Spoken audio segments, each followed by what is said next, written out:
আজকে রেফারেন্স কোণ সম্পর্কে আলোচনা করব। রেফারেন্স কোণ তুমি যেটা বুঝো না, রেফারেন্স কোণটা হচ্ছে সবসময় এক্স অক্ষের সাথে হবে। আর রেফারেন্স কোণের যেটা হবে সেটা সবসময় ধনাত্মক হবে, কখনো ঋণাত্মক মান হবে না। রেফারেন্স কোণটা যদি বলি আমি, এটা চতুর্ভাগ থাকবে, এরকম একটা চতুর্ভাগ থাকবে। এটার নাম হচ্ছে গিয়ে প্রথম চতুর্ভাগ, দ্বিতীয়, তৃতীয় আর হচ্ছে চতুর্থ। এটা আমরা আগের ক্লাসে বুঝাচ্ছিলাম, বুঝিয়েছি এগুলো আমি, হ্যাঁ। তো যদি রেফারেন্স কোণ বলি আমি, যদি আমি তোমাকে বলি যে 50 ডিগ্রি রেফারেন্স কোণ কত, তাহলে দেখো 50 ডিগ্রি কোথায় পড়ে, প্রথম চতুর্ভুজ এটা হচ্ছে 0 ডিগ্রি, এই পর্যন্ত হচ্ছে 90, এই পর্যন্ত একটা এক সমকোণ না 90, আবার এখান থেকে এই পর্যন্ত এক সমকোণ, তাহলে এখানে 90 আর 90 কত, এই পর্যন্ত 180, অর্থাৎ এই থেকে গুল্লা দিয়া এই পর্যন্ত আসলে 180, আর এখানে আসলে 90, আবার এখানে আসলে কত 270, আবার এখানে যদি যাই আমি 360, এইভাবে যাইতে যেতে 90 করে প্রতি ঘরে বাড়বে। তো আমি যদি বলি 50 ডিগ্রি রেফারেন্স কোণ কত, তাহলে 50 যদি এখানে ধরি, তাহলে দেখো এক্স অক্ষ কোথায়, এই যে এটা এক্স অক্ষ, এটা এক্স প্রাইম, এটা ওয়াই, এটা হচ্ছে গিয়ে ওয়াই প্রাইম, তাহলে এটা এক্স অক্ষ কোথায় এখানে, তাহলে 50 ডিগ্রি রেফারেন্স কোণ কিন্তু 50 ডিগ্রি, এটা এক্স অক্ষের সাথে কোণ হইতে হবে, ধনাত্মক হইতে হবে। আবার আমি যদি বলি যে 120 ডিগ্রি, এই 120 ডিগ্রি রেফারেন্স কোণ কত, তাহলে 120 ডিগ্রি মানে কি 90, আর এখান থেকে একটু বাড়তি হবে 30, তাহলে দ্বিতীয় চতুর্ভাগে, তাহলে আমার মনে হলো যে এই এতটুকু সমান হচ্ছে গিয়া 120। কিন্তু দেখো এই কোণটা কিন্তু আমার এক্স অক্ষের সাথে নাই, তাহলে এক্স অক্ষের সাথে আছে কোনটা, এই প্রান্তীয় রশ্মির এটা আছে এক্স অক্ষের সাথে, ঠিক আছে। তো এই পুরোটা ঘুরলে আমার 180, আর এটা হচ্ছে 120, তাহলে 180 থেকে আমার 120 যদি বাদ দেই তাহলে কত থাকে এখানে 60, তাহলে এখানে কি এক্স অক্ষের সাথে কোনটা উৎপন্ন করছে না, এই 120 ডিগ্রি কোনটা এক্স অক্ষের সাথে কোনটা আছে, এই 60 ডিগ্রি আছে, তাহলে এই 120 ডিগ্রি রেফারেন্স কোণ হবে এই 60 ডিগ্রি, অর্থাৎ সবসময় এক কি থাকতে হবে, ধনাত্মক থাকতে হবে এবং এক্স অক্ষের সাথে থাকতে হবে। এখন আমি যদি বলি 200 ডিগ্রি রেফারেন্স কোণ কত, 200 ডিগ্রি মানে কি 180 আর 20 সামনে যাবে, এই 20, মনে করি এটা 20, এতটুকু কি 20, আর পুরোটা কত, এই পুরোটা কত,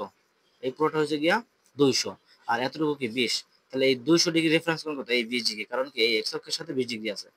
ক্লিয়ার? আচ্ছা, পরে যদি বলি যে আমি 300 ডিগ্রি রেফারেন্স করবো, 300 ডিগ্রি মনে করো যে 270 আর 30 সামনে যাবে এখানে, তাহলে এই পুরোটা কত, এখানে এই পর্যন্ত হচ্ছে 300, কিন্তু এটা কিন্তু এক্স অক্ষের সাথে নাই, এটা কি ওয়াই অক্ষের সাথে আছে, তাহলে এক্স অক্ষের সাথে কোন কোনটা হয়েছে, এই কোনটা হয়েছে, তাহলে আমি 360 থেকে যদি আমি 300 বিয়োগ দিই তাহলে আমার আসে কত 60 ডিগ্রি, তাহলে 60 ডিগ্রি হচ্ছে 300 ডিগ্রি রেফারেন্স কোণ, 300 ডিগ্রি রেফারেন্স কোণ করতে 60 ডিগ্রি, অর্থাৎ আমার সবসময় দেখতে হবে এটা এক্স অক্ষের সাথে আছে কিনা, যদি এক্স অক্ষের সাথে থাকে সেটা হচ্ছে আমার রেফারেন্স কোণ। ক্লিয়ার? এটা ধনাত্মক দিকে ধরলাম। এখন আমি যদি ঋণাত্মকের কথা চিন্তা করি একটা, যে মাইনাস 50 ডিগ্রি রেফারেন্স কত, তাহলে মাইনাস 50 ডিগ্রি কোথায়, পিছনের দিকে হবে, প্লাস 50 গুলো সামনের দিকে, তাহলে এটা কি 0, মাইনাস 90, মাইনাস 180, মাইনাস 270, এরকম হবে, এটা 0 ডিগ্রি, ঠিক আছে। তারপরে minus 90 degree, minus 180 degree, minus 270 degree, আবার মাইনাস 360 ডিগ্রি, তাহলে 0 ডিগ্রির পরে মাইনাস কোন দিকে, আমার এদিকে, তাহলে এইটার এক্স অক্ষ কোন দিকে, এদিকে না এদিকে, এদিকে না এদিকে, তাহলে এদিকে, তাহলে মাইনাস 50 ডিগ্রি রেফারেন্স কোণ কত, 50 ডিগ্রি, কিন্তু সেটা মাইনাস হবে না, মাইনাস 50 ডিগ্রি রেফারেন্স কোণ 50 ডিগ্রি হবে, এটা ঋণাত্মক বলা যাবে না, ধনাত্মক বলতে হবে। এখন আমি আবার যদি বলি যে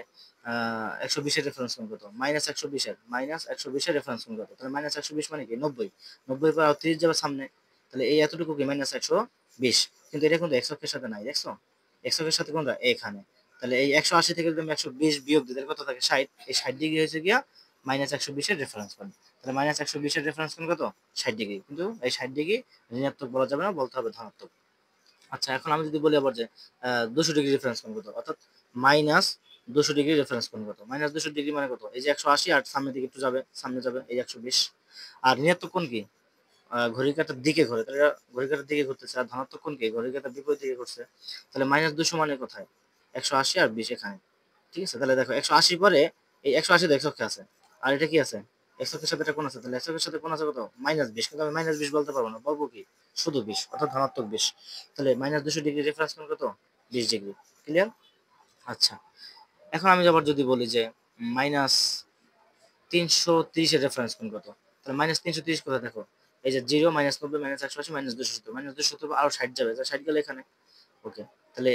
এই এতটুকু হয়েছে আমার মাইনাস 330, কিন্তু এটা কিন্তু আমার এক্স অক্ষের সাথে নাই, এক্স অক্ষের সাথে কোন কোনটা প্রান্তীয় রশ্মি আছে, এইটা এক্স অক্ষের সাথে কোন, তাহলে এখানে আর কতটুকু আমার বাকি আছে, তাহলে দেখো এই 360 থেকে আমি 330 বিয়োগ দিই তাহলে কত থাকে 30, 30 ডিগ্রি থাকে, এই 30 ডিগ্রি মাইনাস 330 ডিগ্রি রেফারেন্স কোণ, এই 30 ডিগ্রি কিন্তু মাইনাস 30 হওয়ার কথা, কিন্তু কোটার্মিনাল এই রেফারেন্স কোণ কখনো কি হবে না, মাইনাস হবে না, ঠিক আছে। তাহলে সবসময় কোটার্মিনাল কোণ রেফারেন্স কোণটা সবসময় কি হতে হবে, ধনাত্মক হতে হবে, এবং কি এক্স অক্ষের সাথে হইতে হবে, রেফারেন্স কোণ সবসময় কি হইতে হবে, এক্স অক্ষের সাথে হইতে হবে, এবং এক্স অক্ষের সাথে হইলে এটা ধনাত্মক কোণ ধরতে হবে, ঋণাত্মক হোক আর ধনাত্মক হোক সেটা কি ধরতে হবে, ধনাত্মক ধরতে হবে রেফারেন্স কোণের বেলায়, ঠিক আছে। তো আশা করি বুঝতে পারছো রেফারেন্স কোণ সম্পর্কে। আজকে এ পর্যন্তই।